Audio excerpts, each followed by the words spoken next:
Leitura do dia. Hoje a nossa leitura do dia vai ser um pouco diferente, né? Porque em vez de fazer uma leitura aqui de um assunto diário, né, que gostamos de trazer para te deixar muito bem informado, eu vou bater um papo aqui com o Hércules Júnior. Hércules, bom dia. Bom dia, Jefferson. Bom dia a todos os seus ouvintes. É um prazer estar aqui mais uma vez.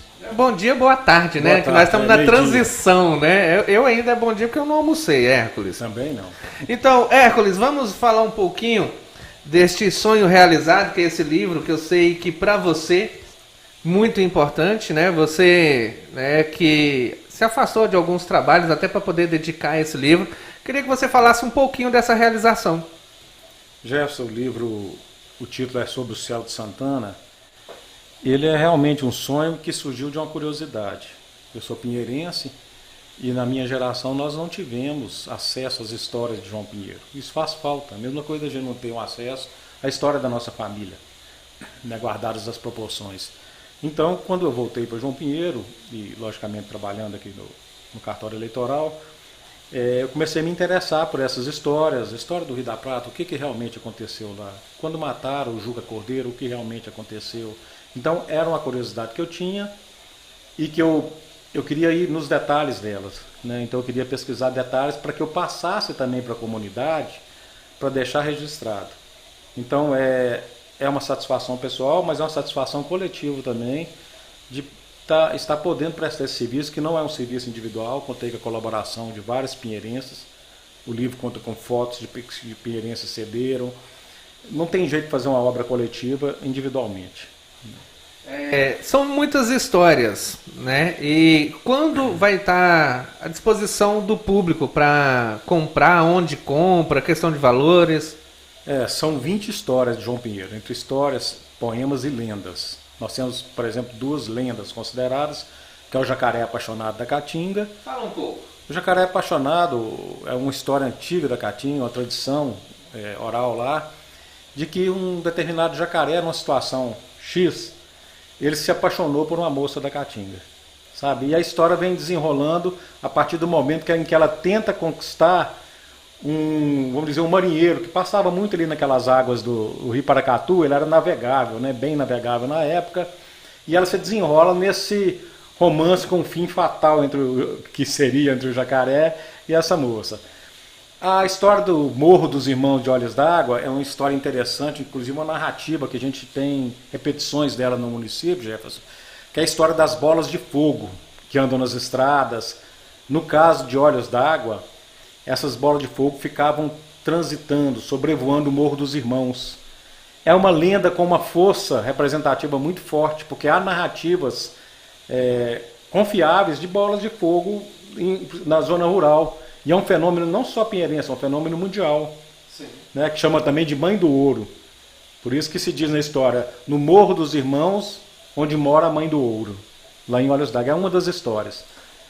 Para destacar de todas as histórias, claro que para você, né, eu acho que todas têm um valor muito semelhante, mas tem aquela que você fala assim, caramba, essa daqui é absurda, é a que você mais gosta de contar, é a mais impactante. Olha, a mais lírica, eu vou dizer que é a do Jacaré Apaixonado da Caatinga, porque tem muito da cultura e do misticismo que havia no quilombola. Agora, a mais impactante para mim foi a invasão de João Pinheiro em 1933. Fala um pouco dessa história. Nessa época, na época do nosso prefeito era o Genésio Ribeiro, capitão Genésio Ribeiro, por vingança, uma determinada pessoa de Paracatu, essa determinada pessoa está narrada no texto, logicamente, isso consta nos autos judiciais na Casa da Cultura, eu pesquisei os autos por várias semanas. Ele resolveu se vingar de alguns líderes de João Pinheiro e conseguiu alguns jagunços em Patos de Minas. Pessoas já tinham lutado, inclusive, na Revolução de 30, da época de Getúlio Vargas. Então, pessoas vieram com armamentos pesados, Mauser, carabinas, para João Pinheiro, encheram um caminhão e vieram para tomar conta de João Pinheiro. Um ataque de guerra. Um ataque de guerra, e realmente tomaram conta. João Pinheiro não estava preparado nem militarmente para suportar essa turma que veio, eram 12 pessoas, inclusive um militar entre eles. Quem comandava João Pinheiro eram os coronéis? Na época o coronel Hermógenes já havia falecido. Tinha o capitão Genésio Ribeiro, que foi um excelente prefeito, era um capitão, mas não tinha nele o coronelismo. Ainda tinha o Major Mendonça, o Juca Cordeiro já havia falecido, mas ainda era um sistema coronelista. Uhum. Né? Eu queria que você definisse para nós como que eram essas patentes, coronel, capitão, de onde vinha isso? Essas patentes, Jefferson, elas eram adquiridas, não havia uma formação militar. Como desde o Império o Brasil tinha dificuldade de vigiar suas fronteiras e sua zona rural, o governo central costumava conceder títulos a alguns cidadãos de maior poder aquisitivo. Olha, você vai ser coronel em João Pinheiro. Então a pessoa normalmente tinha um poder, uma riqueza, um poder aquisitivo considerável, você vai ser capitão, então você comprava o título. Isso te dava benefícios. Coronel Borges, por exemplo, foi delegado em João Pinheiro, era o homem mais influente. E você tinha esse poder local e ao mesmo tempo você ajudava o poder central, desde o Império, Dom Pedro II, a controlar que não houvesse invasão do exterior ao Brasil, como houve na Bahia no século XVIII. Então era uma troca, vamos dizer assim, promíscua, sim, mas era o que havia naquela época. Né? O coronelismo era um sistema geral no Brasil, inclusive aqui em João Pinheiro. Estamos transmitindo para todo o Brasil através da rede Camarote de Rádios e seria interessante que a gente abordasse uma história que atingiu o país inteiro, talvez uma das maiores tragédias rodoviárias do nosso país. Sim, a queda da ponte do Rio da Prata em 1962, dia 13 de dezembro, dia de Santa Luzia. Né? Ô Jefferson, essa tragédia ela tem um simbolismo que não podemos deixar apagar. Uma da tristeza que foi enorme, João Pinheiro ficou consternado, eram vários corpos chegando no cemitério local, vindo de socorro de várias regiões de Minas. Foi uma comoção nacional. E nós temos ali um herói, que é o Luiz Goiano, um herói que morava ali na beira do Rio da Prata, uma pessoa que era um peão boiadeiro na época, né? E ele assistiu a ponte cair e socorreu, e ele salvou muitas vidas. E quando eu falo para você que ela tem um simbolismo muito grande, é que nós precisamos homenagear essa pessoa em João Pinheiro. Nós não podemos continuar homenageando somente sobrenomes e poder aquisitivo. Eu não estou dizendo somente, mas não estou tirando mérito. Mas a gente tem que pensar o seguinte, quem são nossos heróis? Luiz Goiano foi um. Representativo, até já pedi a determinado vereador que ele desenvolvesse uma estátua para o Luiz Goiano contando a história, porque é o orgulho nosso. E é um orgulho de uma pessoa que não tem riquezas. E ela não pode ficar esquecida. Ele foi condecorado pelo governador do estado de Minas. Em João Pinheiro ele não tem reconhecimento. Então salvou muitas vidas. Foi um herói na época, continua sendo, mas está esquecido. Para quem não conhece a história, a ponte ela é uma ponte comprida, né? Acho que ela tem uns 100 metros, mais ou menos. Ali na madrugada chuvosa, né? Quem trafegava ali pela rodovia se deparou com a situação da ponte ter sumido e quem vinha caía dentro do Rio da Prata, que estava em época de cheia. Muito cheia, Jefferson. Veio um ônibus de Brasília que caiu. Existe uma foto de um ônibus dependurado, aqueles se salvaram. O motorista saiu em estado de choque, mas o ônibus que veio de Brasília caiu com 44 pessoas, só se salvaram 6. Mas não foi somente ele, porque o Luiz Goiano, ele acenava do lado de cá, os carros não passavam, os de cá ainda obedecia.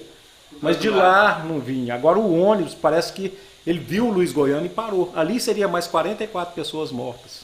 Quantas pessoas mais ou menos? É difícil prever, Jefferson, o número de pessoas que morreram, porque meses após a tragédia, as pessoas vinham aqui buscar saber dos parentes. Eu tenho narrativa de alguém de Brasília dizendo: eu vi minha mãe saindo da rodoviária de Brasília com a irmã dela, se não me engano, a cunhada. Depois disso, nunca mais a vi. Então não existia aquela técnica que nós temos hoje de apuração, de busca. Eu vou te falar um número, Jefferson, que não tem comprovação científica, sabe? Eu acho que aproxima de 60 pessoas. 60 pessoas. Entre as vítimas, Hércules, te chegou alguma história que te chamou a atenção? Sim. Uma muito triste, que é uma roupinha de bebê que uma senhora assistiu, parada assim na lateral, uma criança que faleceu, e uma triste, mas que teve um final feliz, uma mulher que se agarrou às ramas ali das árvores, na beira ali, e apesar de estar até nua na situação e alguns já sendo picada por insetos, os bombeiros conseguiram chegar até ela e ela foi salva. Então é um final feliz dentro de uma tragédia, né? Que, como você disse no início, talvez seja a maior tragédia rodoviária do país. Eu não me lembro de outro número que tenha superado tantos mortos num acidente só.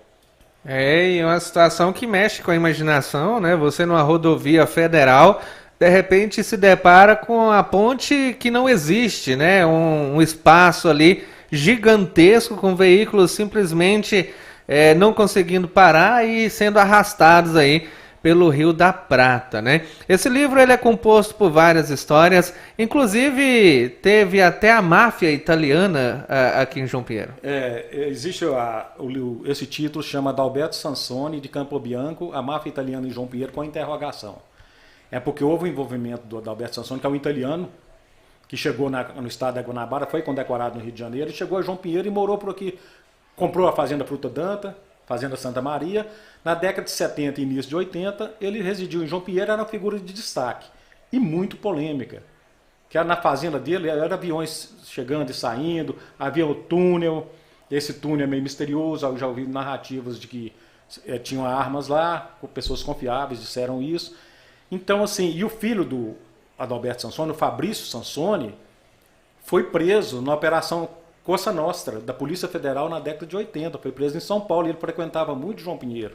Então é uma história, inclusive, que eu demorei mais a escrever, foi essa. Eu levei quase 2 anos, às vezes eu parava, chegava mais informação, eu continuava, porque eu gostava de saber de detalhes também, para não ter nenhuma narrativa que fugisse o mais próximo possível da verdade. A gente tem que ter esse cuidado para até não acusar alguém sem algum motivo, né? A gente pode até deixar a dúvida, mas acusar a gente tem que ter uma certeza. Tem história aí até do Papa em relações com pessoas de João Pinheiro? O cardeal, um dos cardeais de Roma, ele veio a João Pinheiro na fazenda da Adalberto Sansoni, numa das formaturas de turma de ensino médio em João Pinheiro. E ele, existe uma foto, até, eu acho que se não me engano está no livro, ele apresentando o Papa João Paulo II, Adalberto Sansoni. Então o Sansoni era uma figura influente, não só em João Pinheiro, no Brasil, ele era uma figura influente internacionalmente, que depois, inclusive, quando saiu de João Pinheiro, porque foi descoberto um caso amoroso dele, e na verdade a fazenda Fruta Danta era da esposa dele, Dona Ana Sansoni, ele teve que sair e depois teve um relacionamento mais duradouro com a Juliana Camerino, que era uma das maiores estilistas da Europa. Um outro universo que veio aportar em João Pinheiro por um tempo. Ô Hércules, vamos mostrar o livro para o pessoal de casa. Este é o livro Sob o Céu de Santana, né? Hércules Gomes Júnior, autor, cheio de histórias de João Pinheiro, né? Eu acho que e histórias também de interesse nacional, como a gente falou a respeito do acidente envolvendo o Rio da Prata. Onde as pessoas podem adquirir esse livro, Hércules? Jefferson, nesse momento eu estou fazendo a pré-venda dele. Ele está agora a R$ 49,00. Essa pré-venda vai até o sarau, que nós vamos fazer dia 27 de maio. Depois do sarau ele vai para R$ 55,00. Neste momento, é só fazer contato comigo no meu celular. Pode deixar. É o 38 998... Desculpa. 9807. Desculpa aqui, eu esqueci meu celular. Vamos lá, vamos de novo. Só um pouquinho. Vamos lá. É um livro interessante, são histórias muito bacanas. Eu já acompanhei algumas histórias do Hércules. Sou fã, ele sabe disso, né? Inclusive, tenho vinculado algumas dessas histórias também no meu Instagram, lá no Jefferson Sputnik Oficial. Quem quiser acompanhar alguns trechos, né? Alguns pedacinhos das histórias também pode entrar lá. Mas, claro, você vai estar adquirindo o livro aí, né? Com o Hércules Júnior, porque realmente vale a pena compor a sua livraria, né? A sua biblioteca. Esse livro do Hércules. Pode falar, Hércules. 389-9872-0710. 389-9872-0710. A pessoa pode me mandar um WhatsApp. Eu vou passar, que é a mesma chave Pix, é o meu número de telefone. Ela faz a aquisição. Eu vou entregar esse livro a partir do dia 29, vai estar na Casa da Cultura, à disposição de quem adquirir o livro. Tá? Eu já faço a reserva, deixo anotado aqui, eu deixo o registro com a pessoa e ela já busca na Casa da Cultura. Ô Hércules, o sarau vai ser que dia? O sarau é dia 27 de maio, lá no Sítio Riviera. Para quem quiser participar, como que faz? O sarau está no valor de R$100 o ticket. Nós estamos trazendo, Jefferson, o melhor grupo de dança de Minas Gerais aqui em João Pinheiro. Então, um sarau temático, Brasil, vou cantar-te nos meus versos. Nós vamos fazer a parte Nordeste, com um trino que representa o Nordeste. Parte Sudeste, nós vamos ter shows depois, vamos ter DJ ainda na madrugada. É uma noite repleta, com muita organização, todo mundo que chegar vai ficar sentado, tem as mesas disponíveis. muito organizado, que a gente preza muito por isso, né? Pode ser que aconteça um erro, mas a gente preza muito pela organização, por horários. Então, quem quiser saber sobre o sarau também pode me contatar nesse telefone. É isso aí. Hércules, quer fazer alguma consideração final a respeito da obra, do trabalho? Ô Jefferson, eu fico satisfeito com essa obra, eu não fico satisfeito por mim. Eu gosto de dizer que eu sou o autor principal, mas eu sou um dos autores. Eu tenho que agradecer a comunidade que sempre me incentivou, cada história que a gente publicava, as pessoas incentivavam, e isso dá força, você sabe disso, né, Jefferson? Inclusive quando tinha o JP Consciente. E então eu me sinto realizado por ser uma obra de João Pinheiro. Quem é pinheirense, de coração ao nascimento, sabe o quanto isso é importante e o quanto nós precisamos identificar raízes nossas de João Pinheiro. Qual foi a nossa história? De onde nós viemos? Por que nós temos ainda resquícios de coronelismo? Então essas coisas, para a gente entender hoje, a gente precisa voltar ao passado. Essa é a minha satisfação. E te agradeço, viu, Jefferson? Sempre apoiando as histórias, sempre à disposição para as notícias de João Pinheiro. Claro. Principalmente, eu particularmente agradeço muito pela atenção que você tem comigo. Hércules, eu agradeço você, né, pela credibilidade nos dada e pela obra que você, né, chega ao fim. Eu acredito que é a primeira de muitas, né? Hércules é um baita do escritor, é um cara que tem uma influência gigante na minha evolução como jornalista, até como redator, né? Aprendi muito com você, te vendo fazer as coisas, os textos que você escreve, e realmente é inspirador, né? Claro que eu vou adquirir o meu livro, né? Que eu quero compor a minha biblioteca também, e indico a todos aí os ouvintes, né, que nos acompanham pela Rede Camarote, pela Certa FM, pelo Sputnik Voz do Povo, que entrem em contato com Hércules.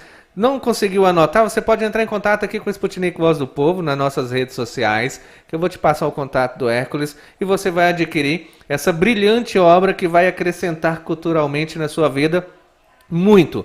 Porque eu sempre digo, não temos no Brasil um problema de educação, nunca tivemos. Nós temos um problema de cultura. Nós temos, porque a educação sempre tivemos, o pai educa, o vizinho educa, a escola educa, que faz um papel importantíssimo, mas a cultura, eu acho que é o ápice da educação. Eu acho que é com cultura que você se torna realmente uma pessoa educada, capacitada, né, e cheia de conhecimentos. E o Hércules está te dando essa oportunidade através do livro Sob o Céu de Santana, uma brilhante obra. Muito obrigado, Hércules. Realmente fico agradecido com a sua visita aqui. Muito agradecido, um abraço a todos os ouvintes e obrigado pela atenção dispensada.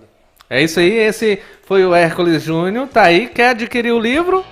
É entrar em contato aí com o Hércules. Você pode entrar em contato aqui através das nossas redes sociais, viu? Vamos, né, tá passando aí pro Hércules com muita satisfação o seu contato para que você adquira esse livro.